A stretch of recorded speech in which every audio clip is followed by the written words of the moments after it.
Okay, we are here at AXPONA 2023.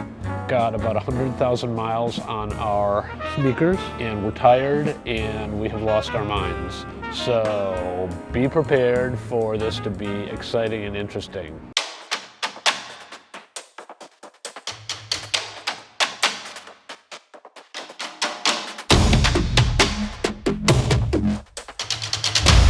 I'm Tom Martin. You probably know me because I've made 111 videos in the last year for us. And I'm with Cynthia Blankenship, who's the audio Belle and our newest reviewer. And what we're going to do today is pretty straightforward. We're going to talk about the discoveries that we ran across while we were here at AXPONA. This is not a best of show. You can't go to every room. You can't see everything. It's just not physically possible to do that. Also, some of the stuff you see is not being demoed, and you can't declare something you haven't even heard to be amazing. But there are some things that are interesting that are on static display and yada, yada, yada, yada. So these are things we have discovered and think are interesting, and we want to bring them to you. All right, so I'm going to kick this off. Okay. Cynthia, you can say hello to the camera or something. Hello, camera. Yep. We'll get to Cynthia in a second, but I'm going to kick this off with what I felt was my first discovery. And some of this is just stuff I like or think is good for the industry, and that's the case with my first pick, which is a new small version of the Pearl from Cabasse. It is in it's not really a straight rectangular box, but it's a box-shaped speaker. It's very small, and it follows in the footsteps, in my mind, of products like the KEF LSX and the KEF LS50 wireless, where it kind of can be your whole audio system.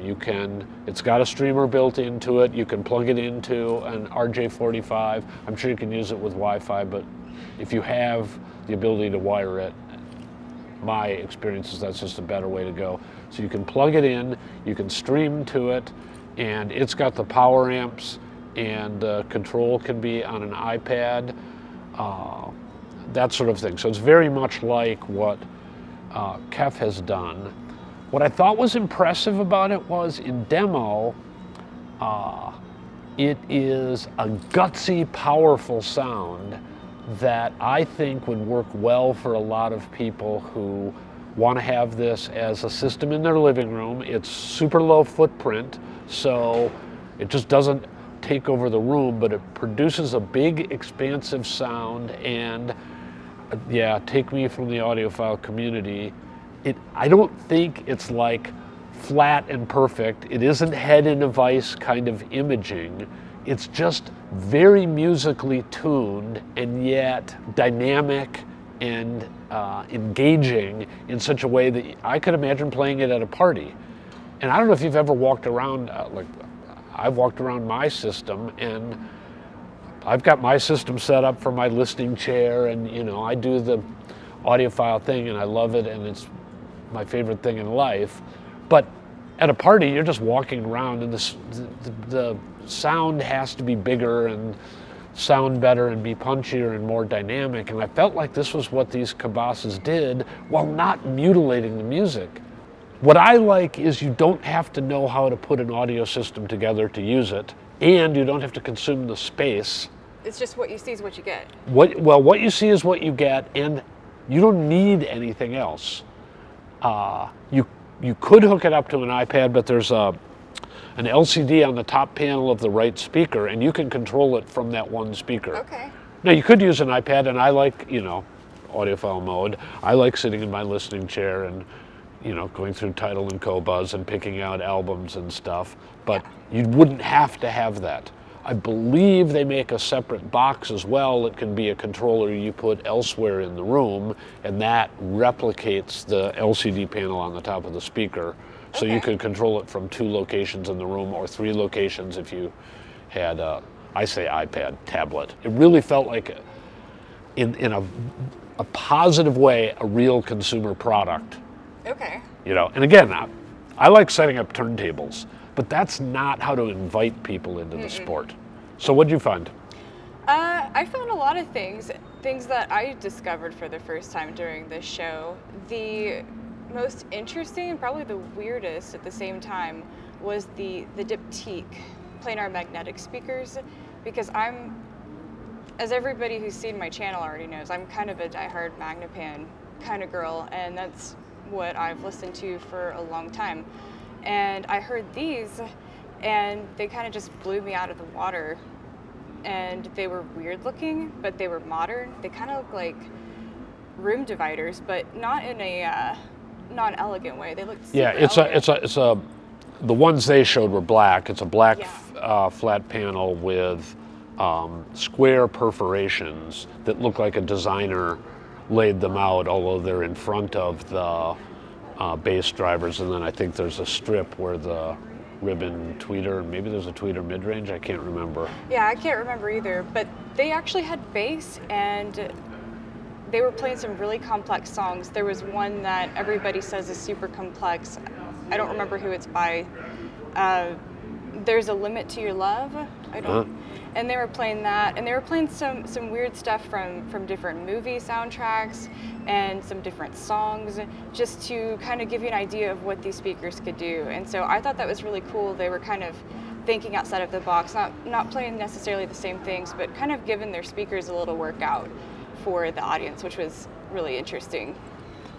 So Cynthia stole one of mine. The Diptyque is also on my list. It sounded quite good. The rooms here are on the small side, and so they have some, I mean, every room has bass resonances, but a lot of the rooms had a problem with too much bass, and I would say Diptyque actually demoed with too much bass, but after you went to 10 rooms, you realized almost everybody has too much bass. So it was very hard to judge bass, and that's true in general, but I thought the Diptyques had clarity and a smoothness that was quite enjoyable, together with the hope that they deliver bass output that's unusual for dipole. As those of you who fell asleep to my various Magnepan videos about how dipoles work, there's just a natural 6 dB per octave roll-off when you get to a certain frequency that's where the wavelengths are bigger than the baffle width. These are not super wide. No, I'd go 2 feet maybe. They're about as wide as maybe like a 3.7i, I would say. Yeah, so it's not a small speaker. They're tall. I would say 6 feet tall, but I didn't measure them.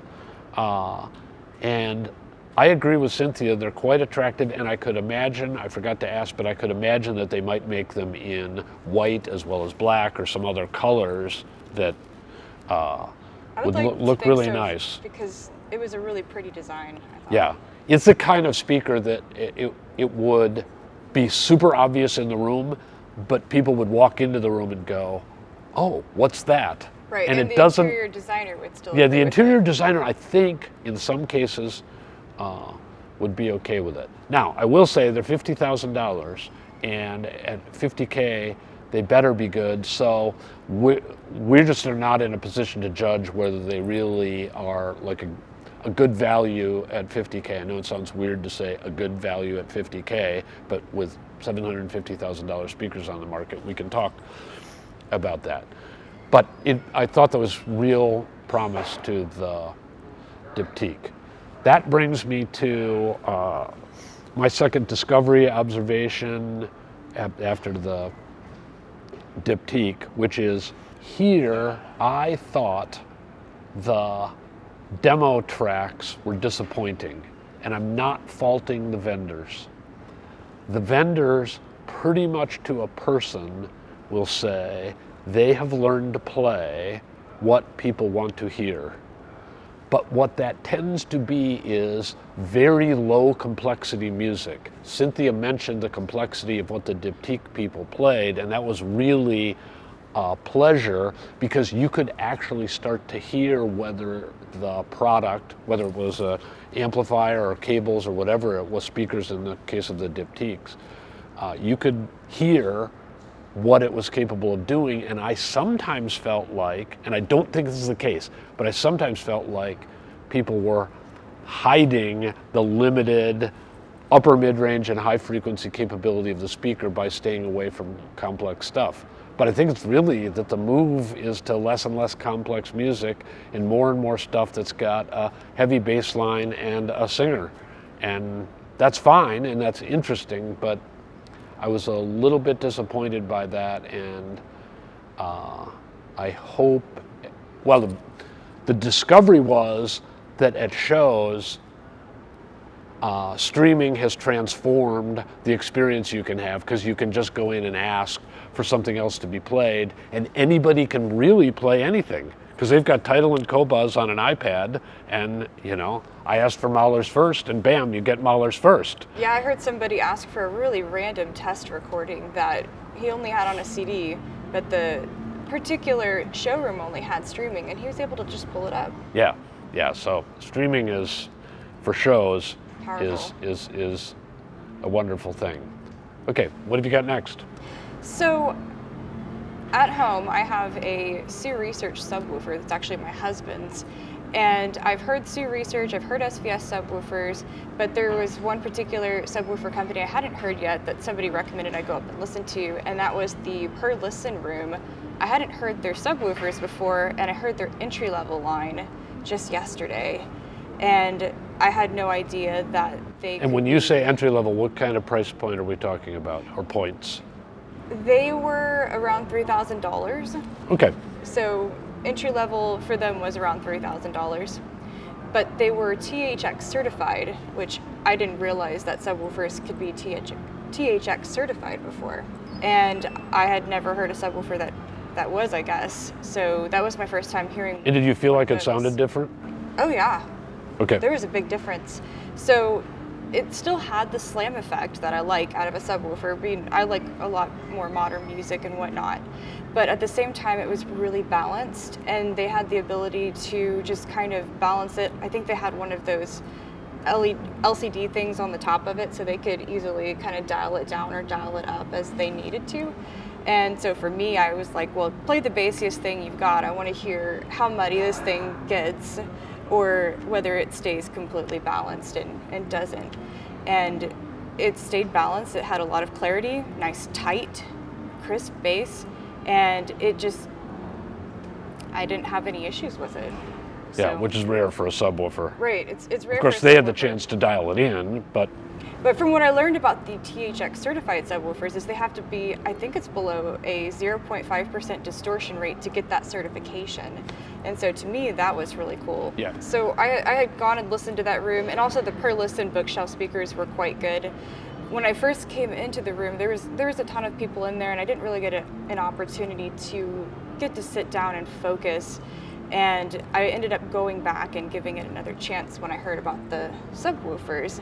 And that's when I told him, play something super bassy. And then he played this track that it was full bodied. It extended to show off both the bookshelf speakers and the subwoofers. And I really liked both of those. So. cool. Yeah, I think I would observe that we're getting to a point in the industry where there is a greater and greater acceptance of subwoofers. And as an advocate of subwoofers, because of how the freedom it gives you in setting up the main speakers, my next discovery was the new YG Acoustics Peaks series. They demonstrated a main speaker called the TAS, which is an interesting. The driver complement is two-way with a roughly 6-inch woofer and a 1-inch soft dome type tweeter, but in a cabinet about this tall, so I think it's designed to extend the bass a little bit more than you might have in a typical mini monitor kind of cabinet. That's part A, but then they showed it and demoed it with a matching subwoofer. And what I liked about that was, A, you could have it the same driver complement in a mini monitor stand mount kind of configuration. They claim the voicing is slightly different, which it's bound to be, but if that's the way you needed to go, you could have that. That was kind of nice. But the real thing was the sub integration was great. And they are very clear that phasing on subwoofer setup is important. I'll be doing a subwoofer setup piece in a couple of weeks and show you how to adjust phase, or one way to do it. But what I loved about this Peaks idea was they've tried to cater to a market that doesn't want to have to learn somewhat complicated math. My setup approach involves measurement, and I think a lot of us aren't going to go there. They're not going to do that. So they tell you how to set up the sub with the mains in a very specific alignment that just works. And so what they said was, I was like, well, okay, but you cheated, right, on doing the setup? And they're like, no, we followed the instructions. So what you heard demoed was us following the instructions in a difficult room, and the results were quite good. So I like the fact that it's aimed at how do I put this in a room and do it in a way where I get good results, because it's really easy to make a mess out of a sub. And then I really like the fact that the sub satellite integration was very nice. So I think YG is onto something there, and they're trying to go down a path which I thought was admirable, where they've got a line, that's the Peaks series, that is aimed at the consumer who doesn't want to go deep into hobbyist level integration, and then have the reference series for the people like me who like, taking out tape measures and adjusting the angle of the speaker relative to the listener, and measuring the sidewall differences, and getting absolute symmetry. Getting nerdy with it. And getting really nerdy with it. I love that. I like doing it. So I'm a reference series kind of person, but I could really imagine a lot of people getting great value out of the Peaks kind of approach. And they're also bringing their stuff down to a lower price point. That's not low, that's lower price point. And anyway, the Peaks Talus with, I think it's called the Descent subwoofer, had a very enjoyable sound. What have you got next? So I heard these other bookshelf speakers called the company was called Atohm. I don't remember the model, but they were these bookshelf speakers. They're really pretty, pearly white color, and you could hear the sound from outside of the room. So of course I had to stop in my tracks and just kind of walk in. I was in the middle of going somewhere else, but I ended up going in there and listening for probably, I want to say, half an hour, and then they ended up taking me up to their mid-tier speaker, which was more of a tower speaker that sounded like the bookshelves, but had a little bit more oomph to the mids, I would say. And they let me go to town and play anything I pretty much wanted to hear, and I got to totally listen to those, and the people were super nice. The speakers had a really good sound on the top end, especially with vocalists. The clarity of the vocalists was really great, and I could hear some things in people's voices that I hadn't heard before in those particular singers' voices. So listening to those were really nice. Did you get to listen to the No, I didn't. But that's one of the great things about a show where you've got multiple reviewers. People discover stuff all over the place, and you're like, I didn't even go to that room. I didn't even know where it was, So anyway, and you guys don't need to know about all the nerdy show dynamics, but there are like people in rooms and you can't find them, because it's a hotel and a conference center, and they're all spread out. And anyway, there's 16 floors of rooms, and they're all over the place. Yeah. So anyway, it's easy to miss stuff. All right, my next one is the Aretai Standmount.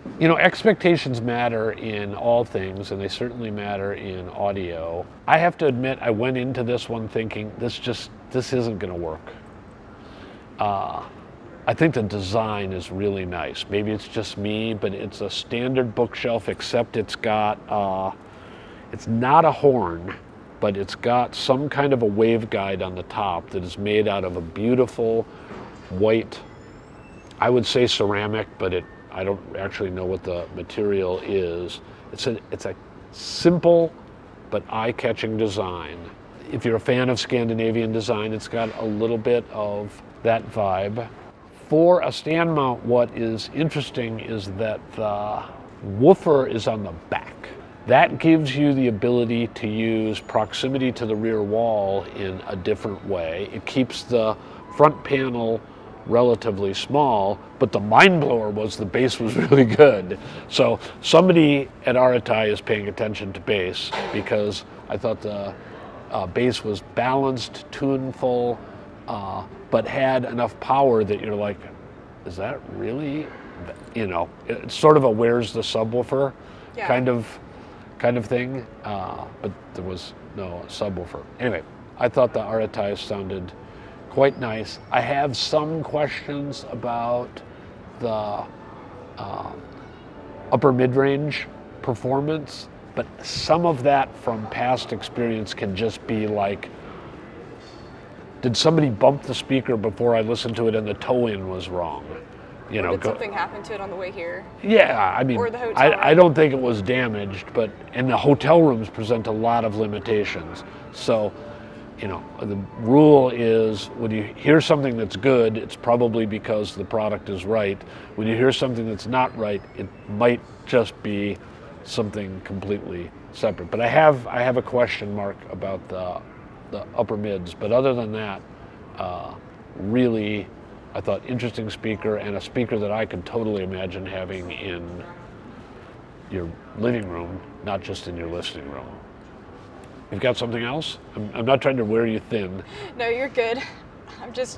You're a lot more technical than I am, so. Oh no, people want to stab me to death. Don't stab me. If you see me, don't stab me, please. So, this was my first show here in GoldenEars, and I really liked I don't know the exact model, they were the Tritons, and they were this. Is this the new one they introduced? Because they introduced a new speaker. I believe so. They had it in the room over behind, it was like in the Saturday audio exchange area. Yep.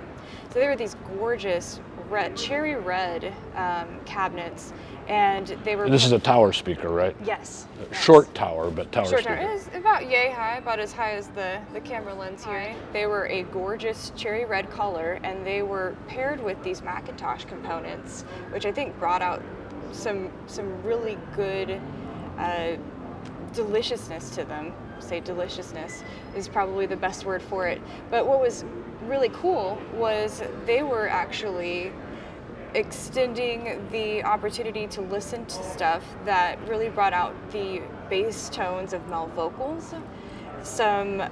And you're not saying overemphasized, it just was rich, or was it too much? I think that they were overemphasizing it in the way of they were at least trying to make the point that these speakers can bring out these bass tones. Now, whether or not the recordings they were playing were accurate to the person or not, they were at least trying to show that these speakers can do that, and I think they did a really good job of doing so. So I didn't really get a chance to listen to as much of the highs or the mids, but more so maybe the mid to low region of what these speakers could do. And they allowed us to listen to some movie trailers, which were really cool. These speakers did have a certain slam effect to them, which was really interesting. They didn't have any separate subwoofers to them. These speakers were able to do this. I will say from past experience, that is a GoldenEar thing. That's a GoldenEar GoldenEar and I think prior incarnations of those speakers start to show you a theme that the designers like, and they have, I think, a skill at doing powerful, detailed bass. It's a hard combination to pull off. You can pull off power, but get muddy, and you can pull off detail, but actually roll it off. And I think GoldenEars sometimes, I haven't heard these, I want to go by and listen to them. The room was just packed when I went there. They could be accused of sometimes overcooking it, but I think there are a number of listeners who find that sound really engaging. And it's a little bit like what I said with the Cabasses. It's like, I don't think they were right, but they were only a little bit wrong in a very enjoyable, engaging direction. Right. And I think that's what a lot of people would really enjoy. So I'm glad they sounded good. We'll have to go back and hear more on the mids and highs, and maybe we can get a set for a review. 'Cause Okay. I think there's real promise there. I think so. They were playing these tracks from this guy who sounded just like Johnny Cash. I think his band is called The Ghost of Johnny Cash, and his voice sounds like an exact replica of Johnny Cash, except in Johnny Cash's recordings, as they're older, his deeper tones weren't as amplified as this guy. So obviously it's not realistic, so to speak, but it was really cool to actually hear that brought out of the male voice, I thought. Okay. It's interesting. All right, the next one I want to mention is Luxman. Luxman showed a new turntable, played through their big monoblock amps and their big preamp into Magico speakers, and it sounded wonderful. Luxman tends to have a sound that is not easy to demo at a show because the background noise they're just people in the halls talking, and so it's tricky because the Luxman sound is, I would say, built on a platform of delicacy and nuance, and you could hear that they were doing that. They were also presenting some new vinyl that had just been finished. Wow. And some of the recordings that they chose were just, really good. There just have to be some music lovers at Luxman who are like insanely dedicated to the craft. I want to say one other thing about the Luxman turntable. We have a video on it, so you can see what we could capture on video, but the thing is just beautifully made. I mean, that's true of a lot of Luxman stuff, but it's one of those you almost have to see it in person to understand how just beautifully machined the parts are. The wood, it looks like it's got 70 layers of lacquer on it. I mean, it's Japanese, so it might have 70 layers of lacquer on it, I don't know.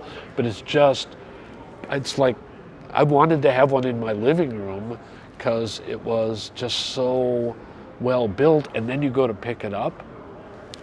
I had Charles, our video guy, I said, Charles, come over and try to pick this up. And Charles works out.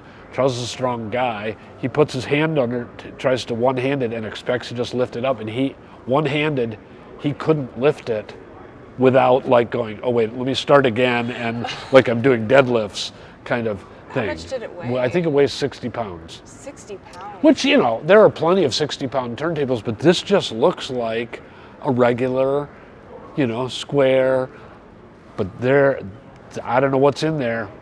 I think the Planar weighs 22 pounds though. Wow. Something like maybe 17, but this is a heavyweight piece of equipment. I haven't seen it yet, but it sounds like a work of art. I really, really liked it. It's very conservatively styled. This is not, Darth Vader got together with Luke Skywalker and did a turntable. This is a turntable from 1970 done with like precision machining, but I really liked it. So, you got something else? So there was one room that I thought was unique, to say the least. I had a viewer that wanted me to go check out the Odyssey room because he was really into Odyssey amplifiers. So I hadn't heard anything Odyssey before, and I went and checked out their room, and as soon as I walked in the room, it was pitch dark, except for some candle lights, and there was incense burning, you could smell it. And I walk in there, and I don't know whether to think that I just walked into the 60s, into a hippie's room, or whether this was some sort of a cult, because it could have gone either way. It was really strange, but really cool, and it made you feel at home, that you were at home listening, and there wasn't a whole bunch of people surrounding you, even though there were a lot of people in the room listening. But the fact that they had the lights dimmed and they just had this slow lighting made you feel comfortable to sit down and listen, and everybody was listening to a Pink Floyd record. And I just thought that to fit with the maybe these are hippies. The theme. Yeah, Right. I hope there wasn't a bong in the corner. I don't know. They had it dark, so I couldn't Yeah, you tell. couldn't see. But the speakers and the amplifiers, I really enjoyed those. You could tell there was a lot of power going into the speakers, so I knew that there was something to those amplifiers that was magical. I don't know what it was, and I wish I could have got some better pictures, but it was so dark in there that you couldn't see anything. However, just the whole ambience and everything, I thought they did it right, because I'm stepping into a room where I actually feel like I'm sitting at home and listening. And I think that more so versus the product, but the actual room was what got me on that one. Okay. And that was a discovery in a way for me. Well, yeah, environment matters. It is a challenge for some of us to listen with 20 people standing in the room and people walking around and all of that kind of thing.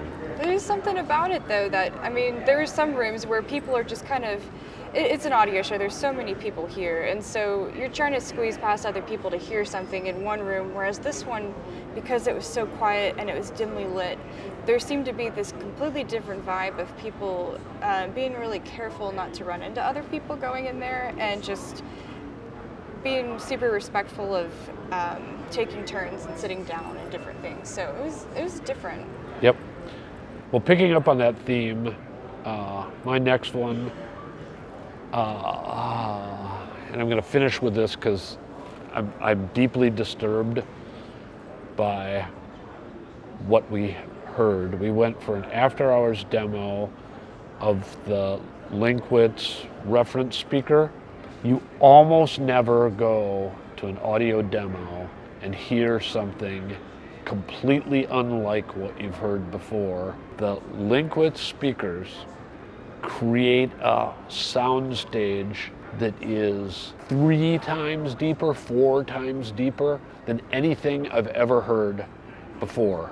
You have the speakers, it was a pretty small setup, so I would say the speakers were maybe 7 or 8 feet from us. Okay. And the front of the soundstage sounded like it was 3 feet behind the speakers and extended to about 12 feet behind the speakers. I mean, it was like outside the room. How did they manage to pull that off? Kind of stuff. And That's then crazy. they played some stuff, special recording technology, where the speaker could precisely image in front of the plane of the speakers on the left or in the corner behind the speakers. This sounds like a gimmick. Let me just like stop myself there. I'm trying to indicate how impressively different it was, and yet when you listen to music you knew, and most music didn't throw an image in front of the plane of the speakers. That was some stuff done by Roger Waters or somebody using a technique that was developed in the 80s. So it is an effect, but that's what the artist wanted. The artist wanted stuff happening over here. But on real music, they played a lot of jazz, trio quartet kind of stuff, and it sounded like the speakers were in the tables in front of you, and then there really was the band on a stage out there. And Charles, who's not really an audio guy, I kept turning around and going, "Do you hear that?" And he would go, "Yeah." I mean, he was 10 times more engaged by the Linkwitz demo than any other demo we went to. They're shipping the speakers from the show to me, so I will be doing a review of them because I want to put them in a known environment with known recordings and see if I can do what they did, or did they slip something into my drink. Is it too good to be true? You just want to yeah, make sure it's that this not. seriously could be too good to be true, but this was truly exceptional and musical. I want to find the downside. Not like that's a mission, but I want to make But sure. you gotta find the cracks. I want to so to look at least, but there's something exceptional going on there. If you get to hear a Linkwitz demo, please do so. But I'll be doing a review in a month or so.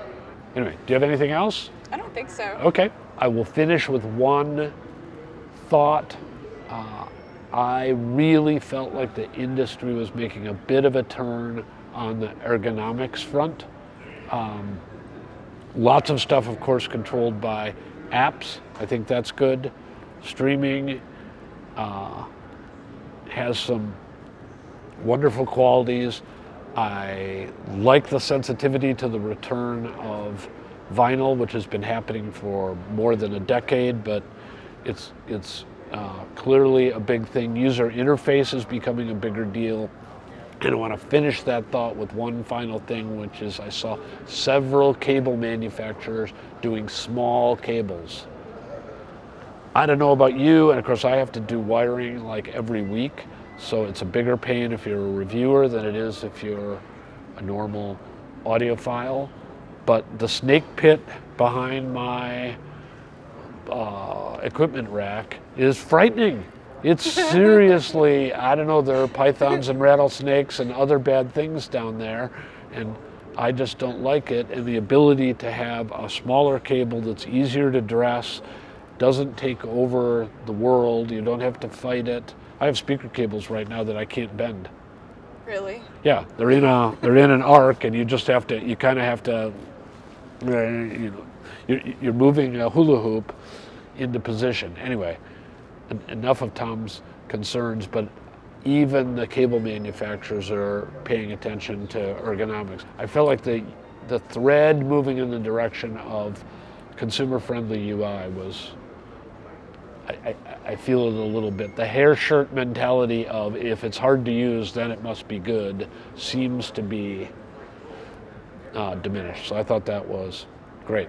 One final thing I will say, I probably said the last thing was the final thing, but one final thing I will say is I thought the show was quite busy and the vibe was really good. There are a lot of people who are really enjoying what audio does for their lives, and you could just feel it in the halls. So thanks for joining us. I know this was super extended dance mix, but that's what Tom does. It's super extended dance mix. Cynthia, thank you. You're welcome, Tom.